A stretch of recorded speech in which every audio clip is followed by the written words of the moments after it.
ન્યાયના દેવતા એવા શનિદેવ મહારાજની જન્મજયંતિ હોય વડોદરા શહેરના શનિદેવ મહારાજના મંદિરે આજે વિશેષ આયોજનો કરવામાં આવ્યા છે। ત્યારે શહેરના મીરાજા રસ્તા પાસે જલારામનગર નાથીબાનગર સ્થિત આવેલું શનિદેવ મહારાજનું મંદિર, જ્યાં પણ શનિ જયંતિ નિમિત્તે વિવિધ ધાર્મિક કાર્યક્રમોનું આયોજન કરવામાં આવ્યું છે। વહેલી સવારે આરતી કરવામાં આવી। આખા જ શનિદેવના મંદિરને વિશેષ ફૂલો અને લાઇટિંગથી શણગારવામાં આવ્યું છે। શનિ જયંતિ હોય એટલે અલગ અલગ ધાર્મિક કાર્યક્રમોનું આયોજન, જેમાં વહેલી સવારથી જ ભાવિ ભક્તો અહીં શનિદેવ મહારાજના દર્શન કરવા માટે પહોંચ્યા છે, જ્યાં શનિદેવ મહારાજને તેલ ચડાવી પ્રસાદ ચડાવી તેમના આશીર્વાદ સૌ કોઈ મેળવી રહ્યા છે। સાંજે અહીં વિશેષ મહાપ્રસાદીનું પણ આયોજન કરવામાં આવ્યું છે।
જલારામનગર નાથીબા સોસાયટી પાસે શનિ મહારાજ નોકરોનું મંદિર આવ્યું છે।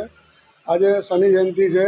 સવારે 9:30 થી 12:30 હવન રાખ્યું તો 12:30 આરતી રાખી હતી ને સવારે બધી આરતી ભાવિ ભક્તો તેલ ચડાવવા માટે બધા ભાવિ ભક્તો આવતા હતા।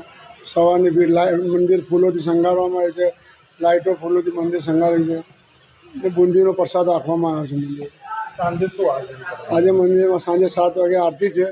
બુંદીનો મહાપ્રસાદી રાખી છે। બુંદીનો પ્રસાદ। આપનું નામ? મનોજ જોશી।